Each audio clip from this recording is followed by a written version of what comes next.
beasiswa Indonesia Bangkit diperuntukkan untuk saudara-saudara kita yang menjadi keluarga besar Kementerian Agama. Berarti ada siswa, ada mahasiswa, ada santri, ada alumni. Jadi kalau dulu ada istilahnya adalah ada buku yang berjudul Orang Miskin Dilarang Sekolah, maka harus kita rubah ya.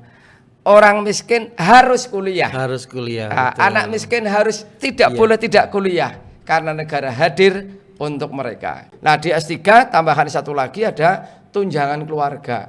Wis. Nih para jombloan dan jomblowati tolong nikah dulu supaya nanti dapat tunjangan keluarga gitu, Mas. Itu pokoknya menggiurkan. Beda dengan beasiswa lain yang hanya mungkin terbatas ya.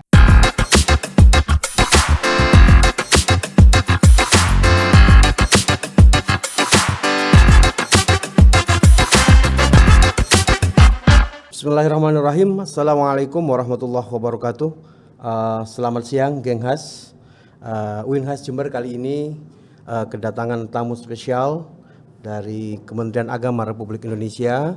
Beliau Dr. Ruhman Basori MAG selaku Kepala Pusat Pembiayaan Pendidikan Agama dan Pendidikan Agama Kementerian Agama Republik Indonesia yang disingkat dengan Puspenma. Nah, beliau ini yang berkaitan dengan beasiswa di Kementerian Agama. Gimana kabar Mas Ruhman? Baik Mas, terima kasih Mas. Ini ingin berbincang nih lagi gimana Kementerian Agama terus mengembangkan, terus melancarkan tentang beasiswa dan segala macam banyak beasiswanya. Nah kemudian saya ingin tahu banyak ini terkait dengan beasiswa. Kira-kira apa sih dan kenapa Kementerian Agama juga berperan atau berkecimpung pada persoalan beasiswa ini? Baik, assalamualaikum warahmatullahi wabarakatuh. Para netizen atau siapa yang bisa, para pemirsa ya. Geng Has. Geng Has Jember yang berada di UIN Has Jember. Perlu diketahui saya adalah bagian dari pusat yang berada di Kementerian Agama, Kepala Pusat Pembiayaan Pendidikan Agama dan Pendidikan Keagamaan yang kita singkat Puspenma, Mas. Puspenma. Ya, secara garis besar adalah pusat yang menangani investasi atau pembiayaan pendidikan yang strategis menyangkut sumber daya manusia. Jadi kalau tadi disinggung beasiswa, maka seluruh beasiswa yang ada di Kementerian Agama sekarang dijadikan satu, yaitu dalam wadah Puspenma. Misalkan di Kemenak ada beasiswa Indonesia Bangkit, kita singkat BIP. Ada program beasiswa santri berprestasi, PBSP. Nah, semua itu berada dalam penanganan Pusat Pembiayaan Pendidikan Agama dan Pendidikan Keagamaan. Kalau ditanya oleh Mas tadi, apa sih yang melatar belakangi? Saya kira pertama, ini bentuk beasiswa ini adalah bentuk negara hadir atas anak bangsa yang punya prestasi, anak bangsa yang mempunyai kesiapan studi pada S1, S2, S3, baik dalam dan luar negeri, dan perlu dibantu atau perlu dibiayai oleh negara. Makanya perlu beasiswa ini, BIP ini. Yang kedua adalah komunitas Islam dalam tanda petik atau komunitas perguruan tinggi keagamaan se-Indonesia ini berkontribusi besar kepada pembangunan bangsa ini di sektor pendidikan, di sektor dakwah, di sektor keumatan yang lain ya, ekonomi, zakat, wakaf dan sebagainya. Maka negara hadir untuk memberikan treatment khusus agar mereka menaikkan kapasitasnya. Terakhir, beasiswa ini diperuntukkan kepada untuk mencetak tenaga-tenaga profesional di bidangnya masing-masing. Kalau yang di bidang pendidikan maka akan menjadi ahli di bidang pendidikan, konsultan, trainer, ahli bidang teknologi informasi di UIN, kedokteran itu akan kita naikkan terus. Singkat cerita, melalui program-program di Kementerian Agama kita ingin keluarga besar Kementerian Agama dalam pengertian mulai dari UIN, YAIN, STAIN, perguruan tinggi keagamaan di bawah Kristen, Katolik, Hindu, Buddha mempunyai semangat yang luar biasa untuk membenahi diri. Jadi beasiswa menjadi jembatan keterbatasan menjadi profesionalitas ya, keterbatasan menjadi jembatan akan relasi-relasi yang akan mengubah masa depan anak bangsa. Mungkin begitu Mas. Siap Mas. Luar biasa ya negara hadir melalui Kementerian Agama yang tepatnya di Puspenma. Nah, kemudian berlanjut ini Mas,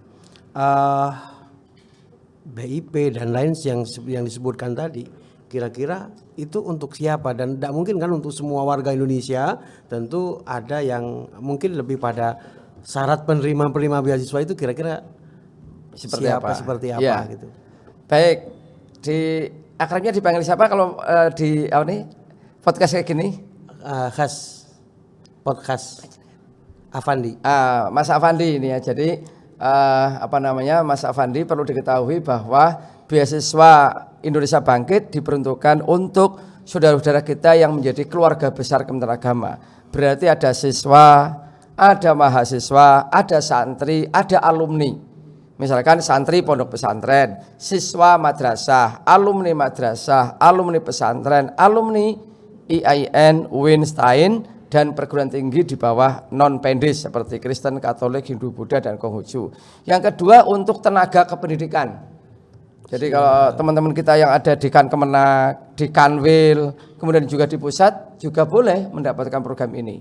Kemudian ada unsur alumni tadi saya sebutkan, alumni perguruan tinggi, alumni aliyah, alumni pesantren. Nah, dosen-dosen, kemudian kiai, ustadz itu juga bisa mendapatkan program ini. Jadi jangan khawatir, loh berarti kalau kami bukan santri, ya boleh aja alumni madrasah dan sebagainya. Nah terakhir pegawai Kementerian Agama dari pusat, Kanwil sampai ke KUA boleh mendapatkan program ini. Jadi kalau dulu ada istilahnya adalah ada buku yang berjudul orang miskin dilarang sekolah, maka harus kita rubah ya. Orang miskin harus kuliah. Harus kuliah. Anak miskin harus boleh tidak kuliah karena negara hadir untuk mereka. Gitu Mas. Baik. Oke, Geng Has, keren ya. Jadi yang selama ini kita ketahui ya, mungkin saya juga atau hanya yang mahasiswa, siswa, tapi sekarang santri juga bisa, bahkan kiai juga bisa nih. Ya. Nah, kira-kira ini Mas Rohman, dari sekian beasiswa yang ada itu, kira-kira fasilitas apa nih yang didapat dari beasiswa itu? Baik, sebelum ke fasilitas adalah saya ingin menyampaikan bahwa anak-anak kita, saudara-saudara kita, baik sebagai dosen, terutama di UIN Khas Jember ini ya, kemudian saya himbau kepada para alumni untuk ambil bagian program ini. Jadi yang baru lulus kemarin sudah dapat ijazah, segera ikut program ini yang akan kita tutup tanggal 31 Mei.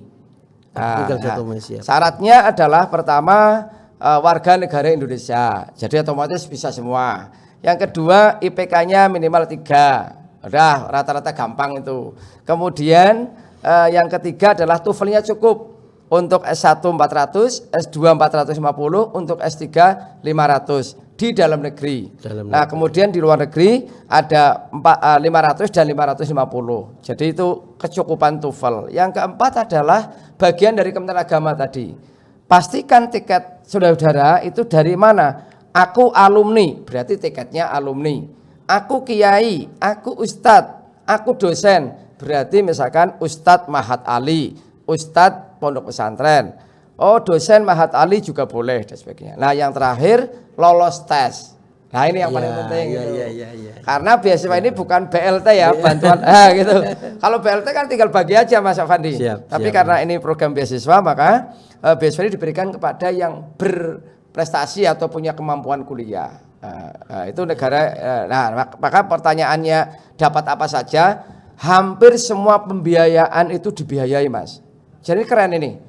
BIP yang merupakan dana abadi pendidikan yang dikelola oleh Kemenkyu diberi nama beasiswa kolaborasi antara LPDP dengan Kemenak, antara LPDP dengan Kemdikbudristek yang sekarang namanya Diktiscience dan juga dasar dan menengah. Dengan demikian teman-teman nanti akan dapat living cost, dapat biaya buku, dapat biaya kedatangan, asuransi kesehatan dan juga biaya hidup. Nah, untuk di Indonesia S1 dapat 2.300.000, untuk S2 dan S3 satu bulan dapat 4.700.000. Keren kan? Yes, keren. Jangan-jangan kalau nggak dapat beasiswa nggak dapat sebesar itu ya. Nggak dapat. Ya, betul. Misalkan jadi guru madrasah jangan-jangan lebih kecil dari itu. Tapi ini sih saya tidak tahu. Tapi katanya guru madrasah juga sudah mulai bagus sekarang. Nah, itu untuk di luar negeri diberikan biaya hidup sesuai tingkat kemahalan negara itu. Tentu di Amerika akan lebih mahal daripada di Malaysia gitu kan. Nah, tentu harus semangat teman-teman itu. Bahkan kalau di S2 ada ini Mas, ada bantuan untuk penulisan jurnal. Nah, jadi kan mereka kan ada kewajiban nulis jurnal kan. Bahkan S3 juga ada, S2 dan S3 ada bantuan penulisan jurnal dan ikut seminar internasional, ada bantuannya. Nah, di S3 tambahan satu lagi ada tunjangan keluarga. Nih para jombloan dan jomblowati tolong nikah dulu supaya nanti dapat tunjangan keluarga gitu Mas. Itu pokoknya menggiurkan. Beda dengan beasiswa lain yang hanya mungkin terbatas ya. Ada yang membiayai kuliah hanya semester 5, 6, 7, 8. Ada yang membiayai hanya tesisnya, disertasinya. Kita semuanya untuk program-program seperti ini.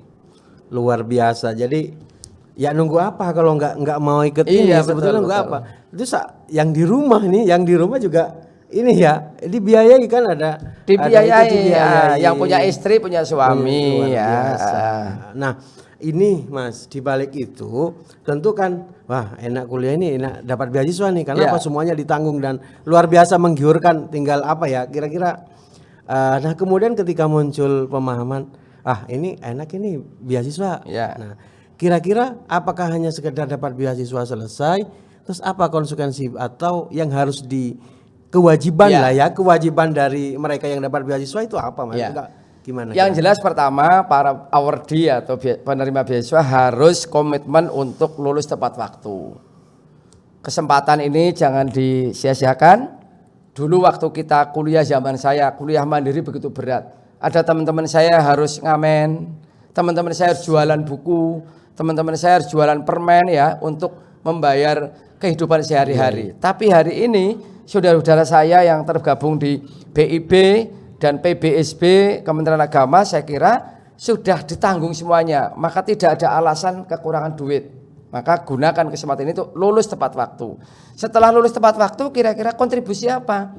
Ya ilmu yang dipelajari di kampus, ilmu apapun kembali ke masyarakat di dalam bentuk pengabdian. Maksudnya walaupun tidak diwajibkan berapa tahun, semua sarjana, semua magister, semua doktor harus berkomitmen untuk mengembangkan masyarakat, terutama institusinya masing-masing. Misal, saya berasal dari jasa pesantren, maka setelah lulus, ya bagaimana mengembangkan pesantren. Ketika pesantren itu butuh tenaga medis, Anda pulang menjadi dokternya untuk poliklinik, untuk rumah sakit pesantren. Misalkan saya tiketnya dosen, ya balik dong ngajar di UIN khas Jember. Jangan sampai kuliahnya diberi beasiswa dari UIN Jember, tiba-tiba ditunggu pulangnya nggak balik-balik.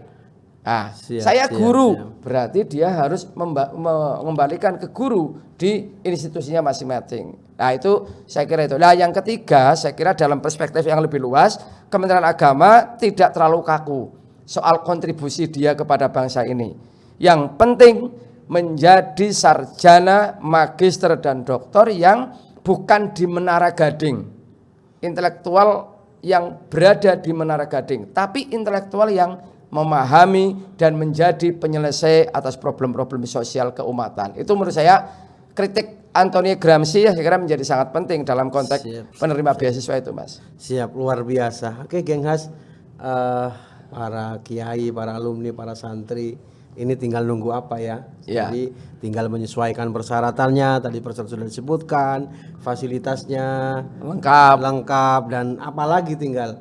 Terus inilah yang kemudian bagaimana Indonesia bisa lebih maju dan Indonesia 2045 disebut Indonesia Emas ya. Disebut Indonesia Emas. Nah, ini juga ada Mas Rukman.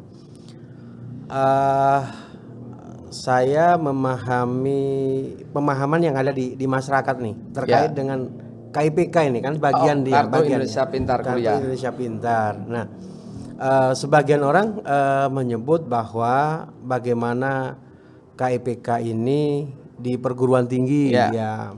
Cuman ada di luaran sana, ini saya tidak menyebut siapa. Kemudian ada yang menawarkan ini loh, beasiswa KIP loh. Kemudian masyarakat ini yang menyediakan beasiswa itu siapa? KIPK itu siapa? Gitu Mas kira-kira. Baik ya. Jadi ada selain beasiswa Indonesia Bangkit atau beasiswa yang ada di Kemdikbud, ada BIM dan BPI, Beasiswa Pendidikan Indonesia. Di semua kementerian, terutama 2 kementerian ini ada namanya KIP Kuliah, Kartu Indonesia Pintar Kuliah. Jadi itu diperuntukkan bagi teman-teman kita yang kurang beruntung secara ekonomi. Kalau bahasa saya guyonannya minal masakini, alias orang-orang yang kurang mampu gitu secara ekonomi. Itu ada solusinya, yaitu mendapatkan KIP Kuliah. Ya, dia dibayarin kuliahnya full, dipukul rata melalui UKT 3 atau berapa di PTKIN yang jumlahnya 2,4. Kemudian dia mendapatkan setiap bulannya kalau nggak salah 1 juta ya kalau nggak salah ya.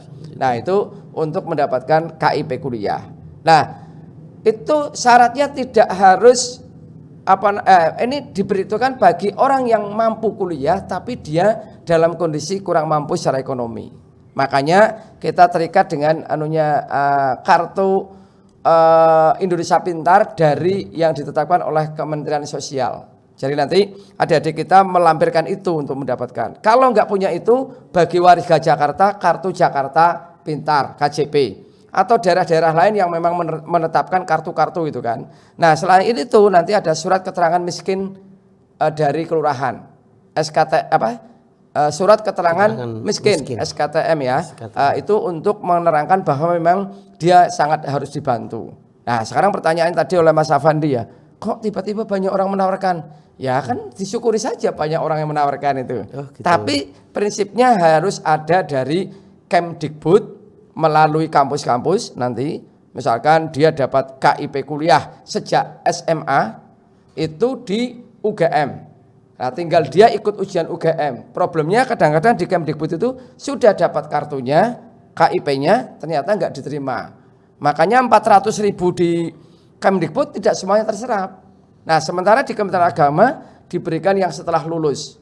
Nah, lulus UIN, Einstein dan PTKIS baru kemudian diseleksi mendapatkan KIP. Baik. Nah, kalau ada yang menawarkan terima saja, mudah-mudahan tidak ada unsur yang kurang bertanggung jawab. Betul. Siapa tahu juga membantu Kemenak, siapa tahu membantu Kemdikbud.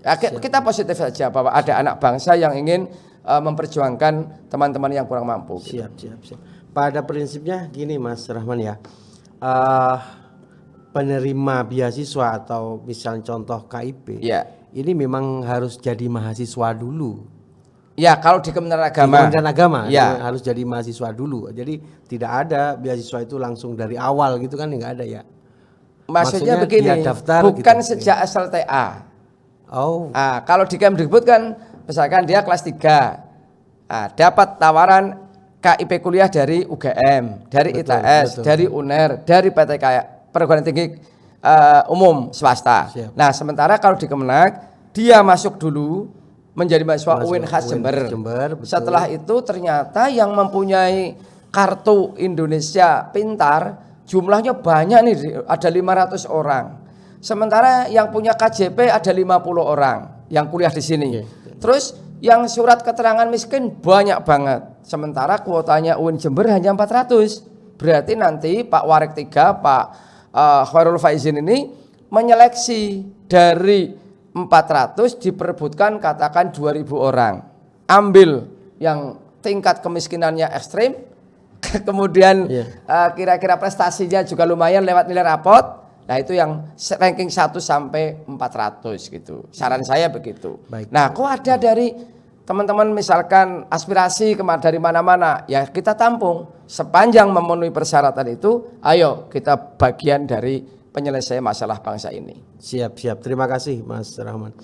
Jadi Genghas ya, jadi apa yang kemudian image atau pemahaman di luar yang kemudian ketika anaknya biasanya kan WA Mas. Baik. Ada beasiswa apa nih? Ada beasiswa apa nih? Maka kan seharusnya dia daftar dulu, maksudnya kan dia daftar dulu jadi mahasiswa dulu baru kemudian untuk KIP kuliah. Untuk KIP kuliah.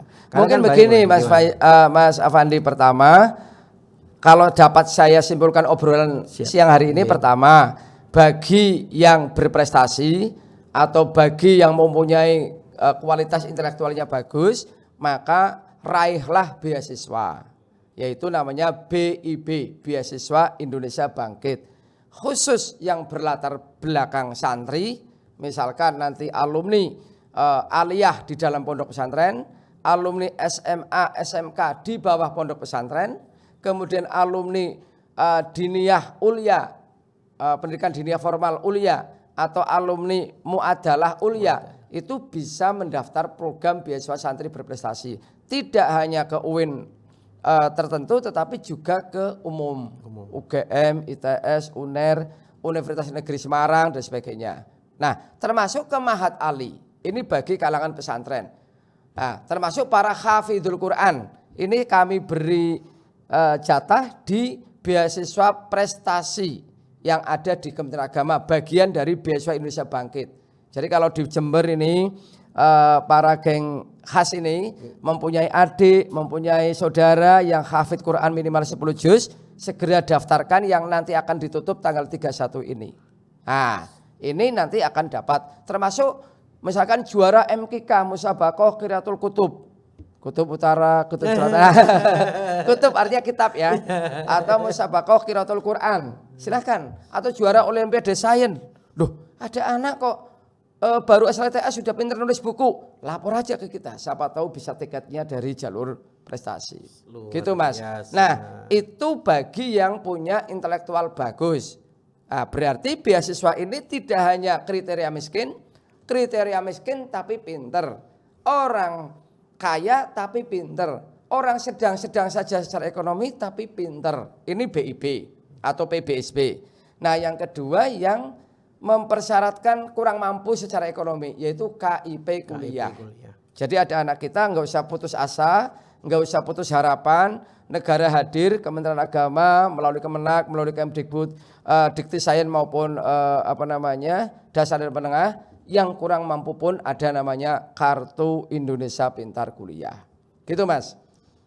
Baik, terima kasih Mas Rahman.